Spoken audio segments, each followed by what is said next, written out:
बहुतेक ट्रेडर्स ही चूक नेहमी करतात. ते ट्रेड घेतात, पण त्यांना हेच माहिती नसतं, की त्यांनी तो ट्रेड का घेतला होता. रिझल्ट रोज तेच लॉसेस. जर मी तुम्हाला हे सांगितलं, की माझ्या ट्रेडिंग करिअरमध्ये मला जी गोष्ट प्रॉफिटेबल बनवू शकली, ती गोष्ट म्हणजे माझी ट्रेडिंग जर्नल. आजच्या व्हिडिओमध्ये आपण बघणार आहोत, की एक प्रॉपर ट्रेडिंग जर्नल कसं बनवायचं, जे तुम्हाला तुमच्या ट्रेडिंगला एक प्रोफेशनल लेव्हलला घेऊन जाईल. बऱ्याच लोकांना हे वाटतं, की ट्रेडिंग जर्नल म्हणजे आपण किती पैसे कमवले ते फक्त लिहून ठेवणे. पण हे चुकीचं आहे. ट्रेडिंग जर्नल हा तुमच्या चुकांचा आरसा असतो. जेव्हा एखादा ट्रेड तुम्ही रेकॉर्ड करता म्हणजेच लिहून काढता, तेव्हा तुम्ही तुमच्या मार्केट सायकॉलॉजीला पकडता. तुम्ही ट्रेड घेताना घाबरला होतात का? तुम्ही रेंज ट्रेडिंग केली का? हे सर्व तुम्हाला जर्नलमध्येच समजतं. आता मेन पॉइंट म्हणजे जर्नलमध्ये नेमकं काय लिहायचं? त्यासाठी 4 पॉइंट खूप इम्पॉर्टंट आहेत. त्यामधला फर्स्ट पॉइंट आहे सेटअप. तुम्ही कोणत्या सेटअपवरती ट्रेड घेतला? म्हणजेच ब्रेकआउटला घेतला की सपोर्ट रेझिस्टन्सला घेतला, तो तुम्ही लिहा तिथे. सेकंड आहे इमोशन्स. ट्रेड घेताना तुमचे इमोशन्स काय होते?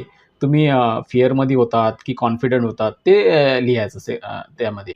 थर्ड पॉइंट आहे रिस्क मॅनेजमेंट आणि सर्वात इम्पॉर्टंट एक पॉइंट आहे.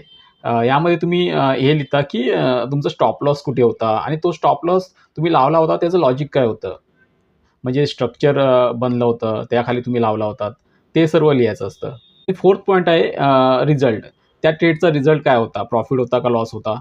ते पण लिहिणं इम्पॉर्टंट आहे. हे रेकॉर्ड करणं का महत्त्वाचं आहे? जेव्हा तुम्ही तुमची जर्नल रिव्ह्यू कराल, मे बी 1 वीकनंतर असेल किंवा 1 महिन्यानंतर असेल, 2 महिन्यानंतर असेल, तेव्हा तुम्हाला एक त्यात मिस्टेक सापडेल, की तुम्ही ही मिस्टेक सारखी रिपीट करताय.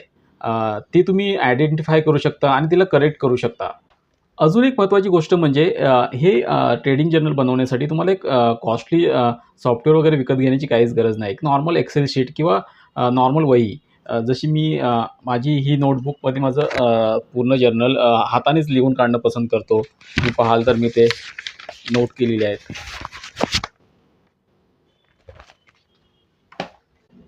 जर तुम्हाला माझं पर्सनल जर्नल फॉर्मॅट हवा असेल, तर कमेंटमध्ये जर्नल टाइप करा. मी तुम्हाला तो नक्कीच सेंड करेन. जर्नल हा आपल्या ट्रेडिंग जर्नीमधला एक Google मॅपसारखा आहे. तो आपल्याला रस्ता दाखवेल. जे ट्रेडिंग जर्नल लिहत नाहीत, ते फक्त जुगार खेळत आहेत. आजपासूनच ट्रेडिंग जर्नल लिहायला सुरुवात करा. तुम्हाला महिन्याभरातच तुमच्या ट्रेडिंग स्टाईलमध्ये एक विजिबल फरक जाणवेल. व्हिडिओ आवडला असल्यास आपल्या चॅनलला नक्की सबस्क्राईब करा. आपल्या मित्रांसोबत हा व्हिडिओ नक्कीच शेअर करा, ज्यांना ट्रेडिंग सिरियसली घ्यायचं आहे. आणि मार्केट योद्धाशी जोडलेले राहा आणि भेटूया आपल्या नेक्स्ट व्हिडिओमध्ये. जय हिंद, जय महाराष्ट्र.